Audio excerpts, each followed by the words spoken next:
Udah, Rafli yang buka. Assalamualaikum warahmatullahi wabarakatuh. Perkenalkan kami dari kelompok berapa kita sih, Cok? 3, Empat. Empat. 4. Ulang ya. Assalamualaikum warahmatullahi wabarakatuh. Perkenalkan kami dari kelompok 4 ingin mempresentasikan tentang anatomi dan fungsi sistem perkemihan.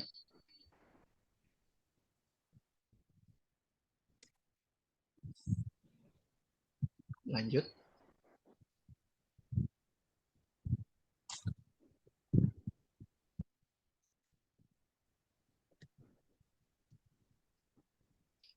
Perkenalan dulu. Gak usah sih. Yang pertama, apa itu sistem urinaria?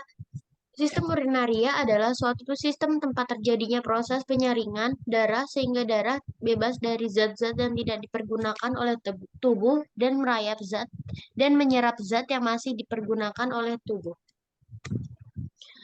Sistem urinaria terdiri atas yang pertama ginjal untuk mengeluarkan sekret urin, yang kedua ureter yang menyalurkan urin dari ginjal ke kandung kencing, yang ketiga kandung kencing yang bekerja sebagai penampung, yang terakhir adalah uretra yang menyalurkan urin dari kandung kencing.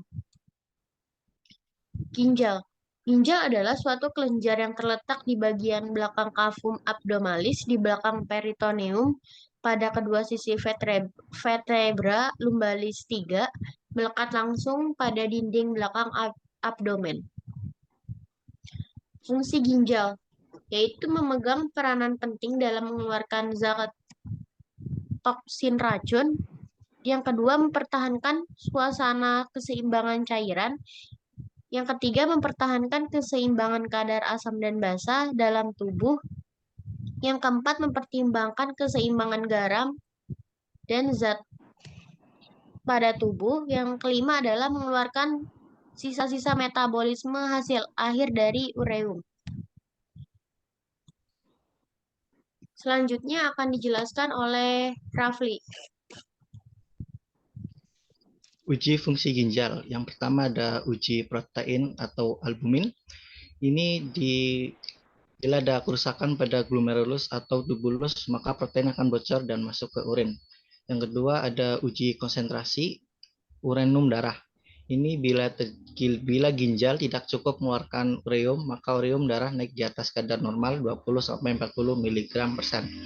Yang ketiga ada uji konsentrasi. Pada uji ini dilarang makan dan minum selama 12 jam untuk melihat sampai berapa tinggi berat jenis naiknya. Lanjut, Mbak.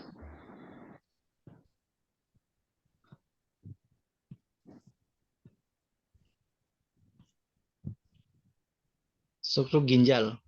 Yang pertama, setiap ginjal terbungkus oleh selaput tipis yang disebut kapsul renalis yang terdiri dari jaringan fibrus berwarna ungu tua.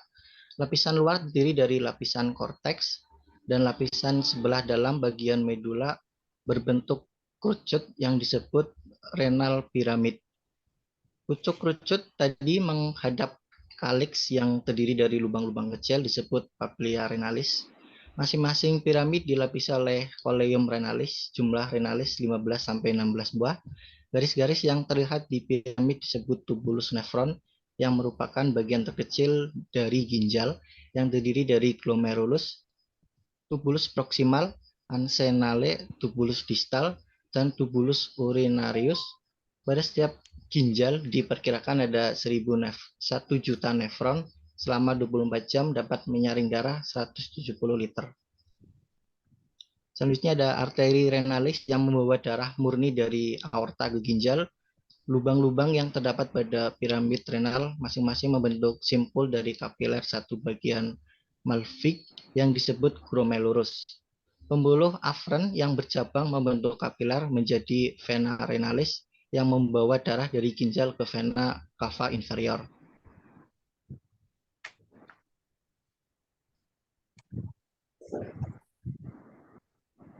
Ini ada bagian-bagian ginjal. Fisiologi ginjal. Fungsi dari ginjal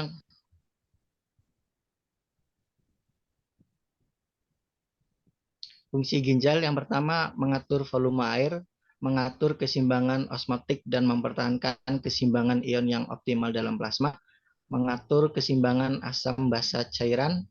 Yang keempat, ereksi sisa hasil metabolisme atau zat-zat toksik. Yang kelima, fungsi hormonal atau metabolisme.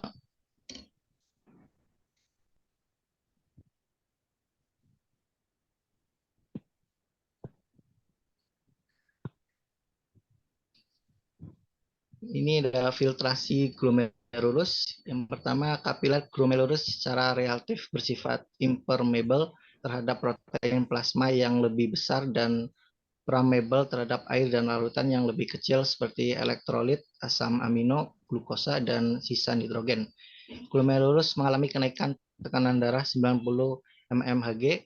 Kenaikan ini terjadi karena anti-areolen afferent yang mengarah ke glomerulus mempunyai diameter yang lebih besar dan memberikan sedikit tahanan dari kapiler yang lain. Darah didorong ke dalam ruangan yang lebih kecil sehingga darah mending air dan partikel yang terlalu dalam plasma masuk ke dalam kapsul Bowman. Tekanan darah terhadap dinding pembuluh ini disebut tekanan hidrostatik. Gerakan masuknya ke dalam kapsula Bowman disebut dengan filtrasi glomerulus.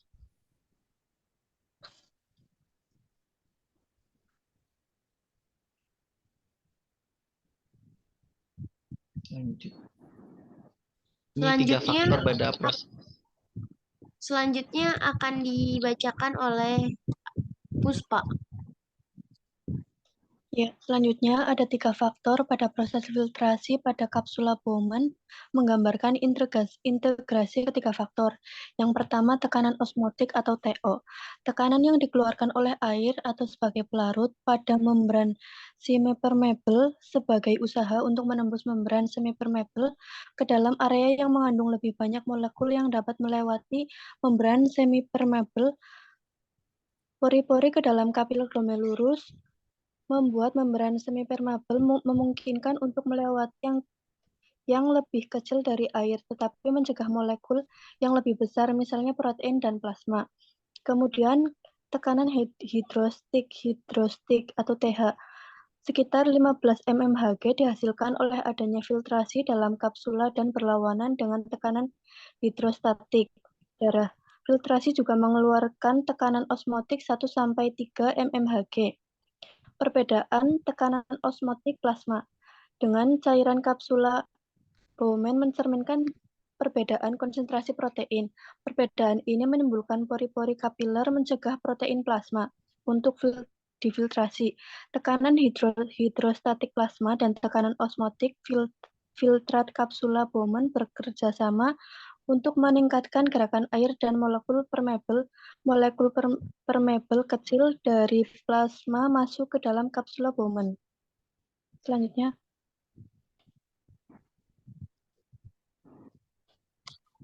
kemudian proses pembentukan urin. Glomerulus berfungsi sebagai ultrafiltrasi pada simpai Bowman. Berfungsi untuk menampung hasil filtrasi dari glomerulus. Pada tubulus ginjal akan terjadi penyerapan kembali zat-zat yang sudah disaring pada glomerulus. Sisa-sisa cairan akan diteruskan ke piala ginjal terus berlanjut ke ureter. Urin berasal dari darah yang dibawa arteri renalis masuk ke dalam ginjal. Darah ini terdiri dari bagian yang padat yaitu sel darah dan bagian plasma darah.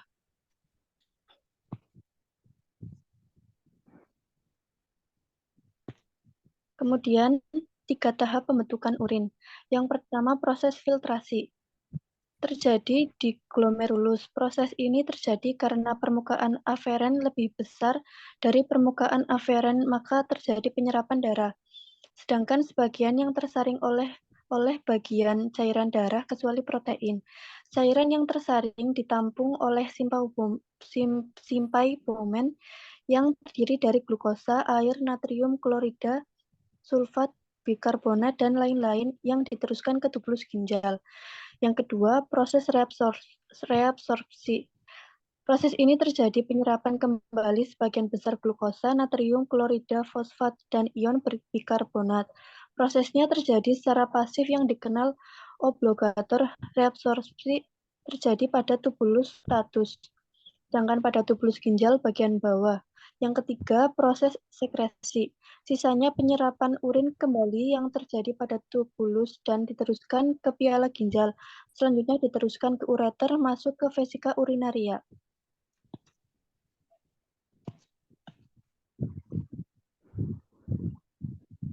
Selanjutnya, peredaran darah ginjal. Ginjal mendapat darah dari aorta abdominalis yang mempunyai percabangan arteri renalis. Arteri ini berpasangan kiri dan kanan. Arteri renalis bercabang menjadi arteri interlobaris, kemudian menjadi arteri arcuata.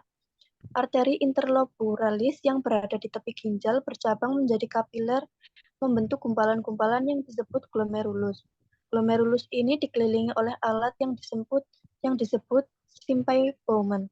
Di sini terjadi penyaringan pertama dan kapiler darah yang meninggalkan simpai Bowman kemudian menjadi vena renalis masuk ke vena cava inferior.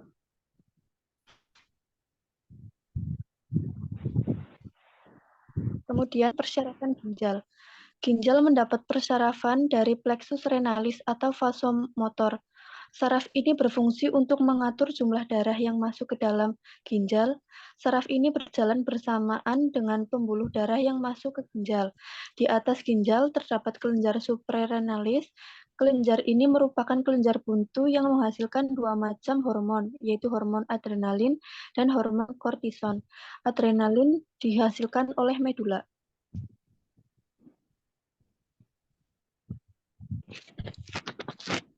Selanjutnya, reabsorpsi dan sekresi tubulus.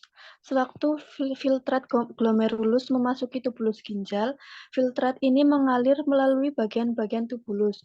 Sebelum diekskresikan sebagai urin, beberapa zat diabsorpsi kembali secara selektif dari tubulus dan kembali ke dalam darah.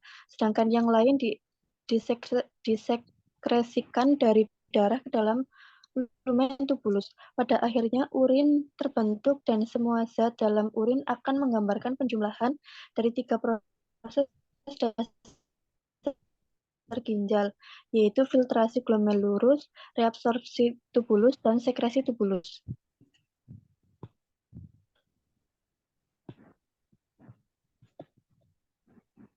Selanjutnya.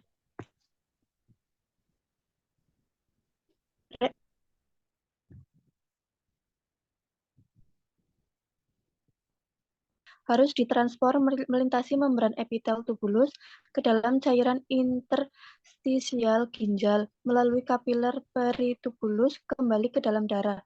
Reabsorpsi melalui epitel tubulus ke dalam darah, misalnya air dan zat terlarut dalam dapat ditransport melalui membran selnya sendiri atau jalur transseluler atau sambungan atau jalur paraseluler. Setelah diabsorpsi melalui sel epitel tubulus ke dalam cairan, air dan zat terlarut ditransport melalui dinding kapiler ke dalam darah dengan cara ultrafiltrasi yang diperantara oleh tekanan hidrostatik dan tekanan osmotik koloid. Kemudian yang kedua, transport aktif, yaitu mendorong suatu zat terlarut melawan gradien elektrokimia dan membutuhkan energi yang berasal dari metabolisme.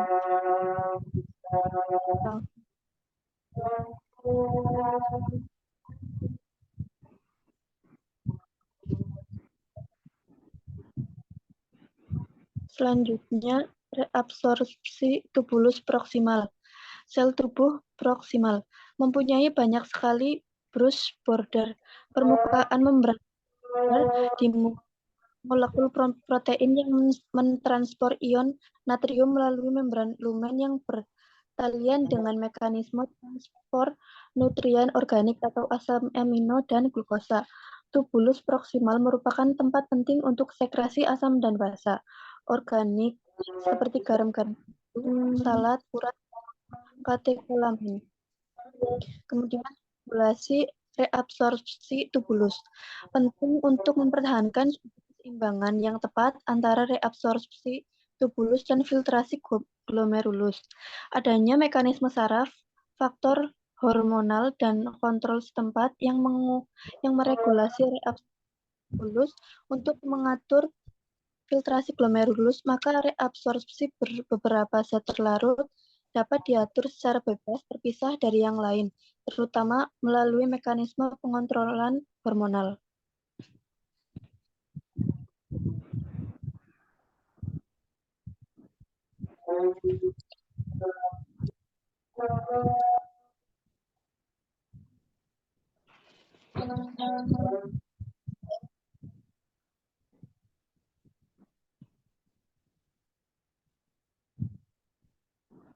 Kemudian ureter. Ureter terdiri dari dua saluran pipa, masing-masing bersambung dari ginjal ke kandung kemih atau vesika urinaria. Panjangnya kurang lebih 25-30 cm dengan penampang kurang lebih 0,5 cm. Ureter sebagian terletak dalam rongga abdomen dan sebagian terletak dalam rongga pelvis.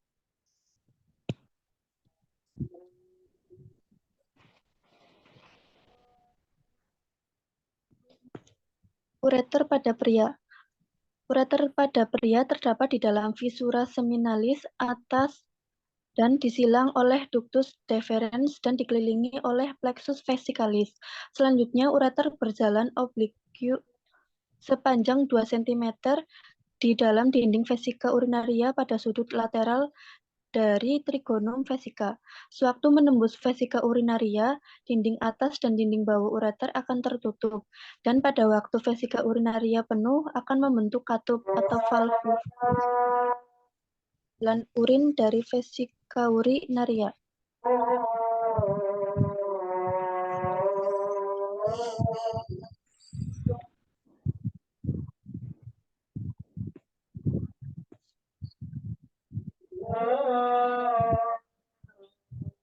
Kemudian ureter pada wanita terdapat di belakang ovarika urinaria dan berjalan ke bagian medial dan ke depan bagian lateralis cervix uteri bagian atas vagina untuk mencapai fundus vesica urinaria.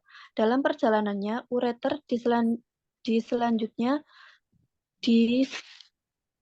didampingi oleh arteri uterina sepanjang 2,5 cm dan selanjutnya arteri ini menyilang ureter dan menuju ke atas di antara lapisan ligamentum. Ureter mempunyai 2 cm dari sisi cervix uteri. Ada 3 tempat yang penting dari ureter yang mudah terjadi penyumbatan, yaitu pada sambungan ureter pelvis diameter 2 mm, penyilangan fossa iliaca diameter 4 mm, dan pada saat masuk ke vesika urinaria yang berdiameter 1,5 cm.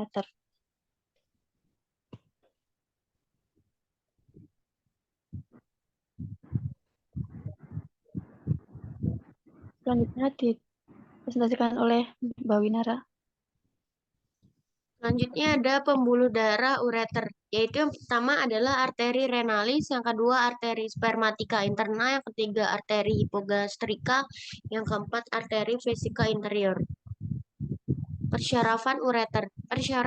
Persyarafan ureter merupakan cabang dari plexus mesentericus inferior, plexus spermaticus, dan plexus pelvis seperti dari nervus rantai efferens dan nervus vagus rantai efferent dari nervus thoracalis ke-11 dan ke-12, nervus lumbalis ke-1 dan nervus vagus mempunyai rantai afferent untuk ureter. Vesika urinaria. Vesika urinaria atau kandung kemih dapat mengembang dan mengempis seperti balon karet terletak di belakang simfilis pubis di dalam rongga panggul. Bentuk kandung kemih seperti kerucut yang dikelilingi oleh otot yang kuat berhubungan dengan ligamentum vesica umbilicalis medius. Bagian vesika urinaria. Yang pertama adalah fundus, yaitu bagian yang menghadap ke arah belakang dan bawah. Bagian ini terpisah dari rektum oleh spatium rectovesicale yang terisi dari jaringan ikat ductus deferens vesika seminalis, dan prostat. Yang kedua adalah corpus, yaitu bagian antara vertex dan fundus. Yang ketiga adalah vertex, bagian yang mancung ke arah muka dan berhubungan dengan ligamentum vesika umbilicalis. Dinding kandung kemih terdiri dari yang pertama adalah lapisan sebelah luar atau peritoneum, yang kedua adalah tunica muscularis atau lapisan otot, yang ketiga adalah tunica submucosa, yang keempat adalah lapisan mukosa atau lapisan bagian dalam. Lapisan otot vesika urinaria. Lapisan otot vesika urinaria terdiri dari otot polos yang tersusun dan saling terkait dan disebut destructor vesicae. Peredaran darah vesika urinaria berasal dari arteri vesikalis superior dan inferior yang merupakan cabang dari arteri iliaca interna. Venanya membentuk plexus venosus vesicalis yang berhubungan dengan plexus prostaticus yang mengalirkan darah ke vena iliaca interna. Persyarafan vesika urinaria. Persyarafan vesika urinaria berasal dari plexus hipogastrika inferior, serabut ganglion simpatikus berasal dari ganglion lumbalis ke-1 dan kedua yang berjalan turun ke vesika urinaria melalui plexus hipogastricus, serabut preganglion parasimpatis yang keluar dari nervus splenicus pelvis yang berasal dari nervus sacralis 2, 3, dan 4 berjalan melalui hipogastricus inferior mencapai dinding vesika urinaria. Sebagian besar serabut efferent sensoris yang keluar dari vesika urinaria menuju sistem susunan syaraf pusat melalui nervus planicus pelvicus berjalan bersama syaraf simpatis melalui plexus hipogastricus masuk ke dalam segmen lumbal ke-1 dan kedua medula spinalis.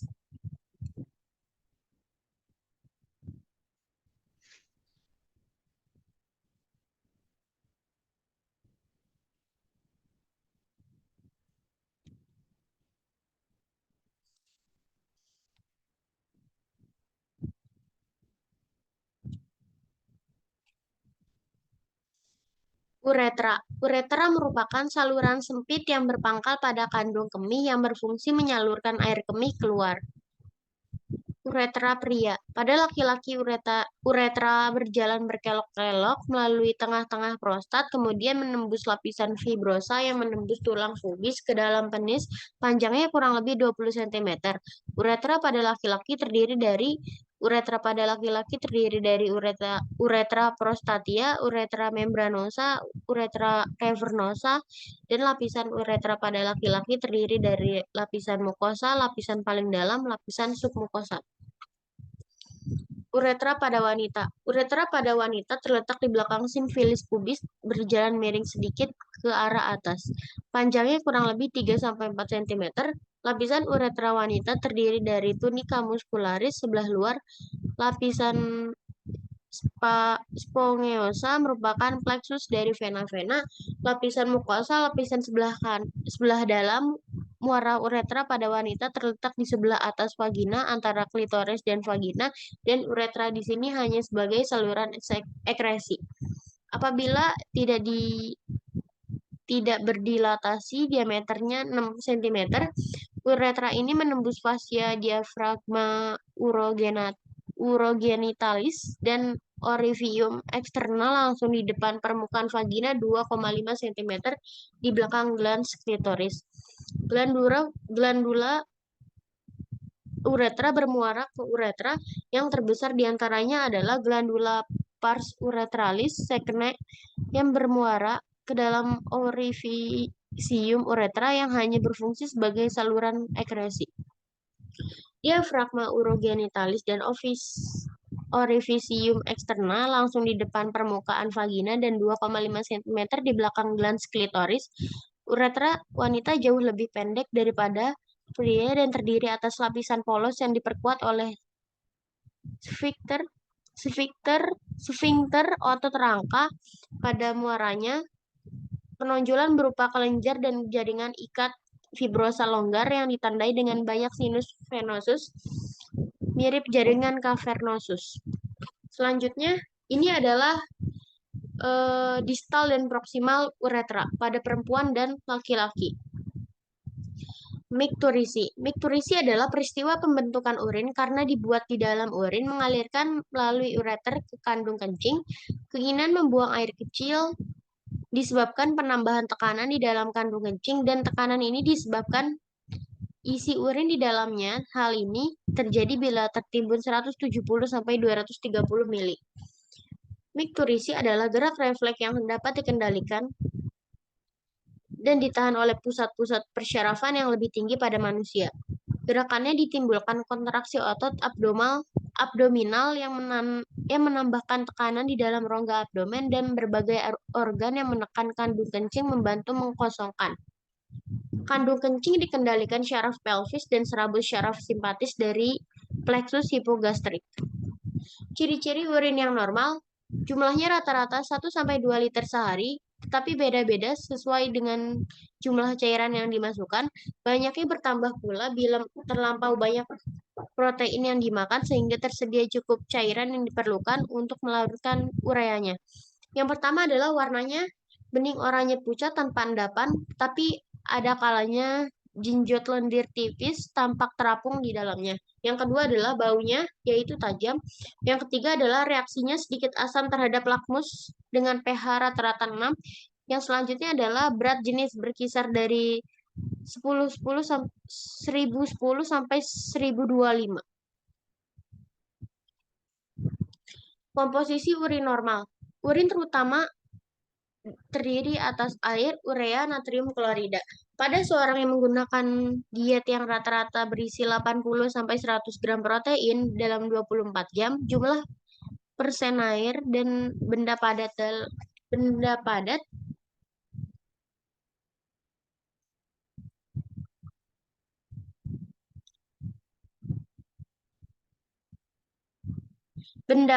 dalam urin adalah seperti berikut. Yang pertama adalah air 96%, benda padat 4%, terdiri dari urea 2% dan produk metabolik lain 2%.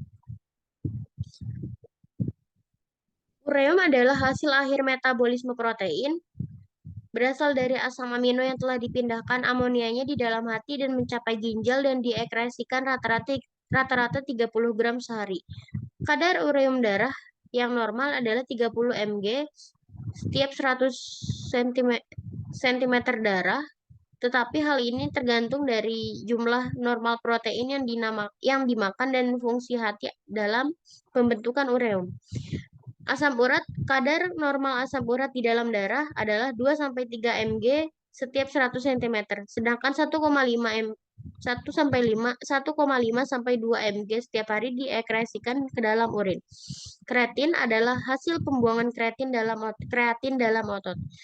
Produk metabolisme lain mencakup benda-benda purin, oksalat, fosfat, sulfat, dan urat. Elektrolit atau garam seperti natrium kalsium dan natrium klorida diekskresikan untuk mengimbangi jumlah yang masuk melalui mulut.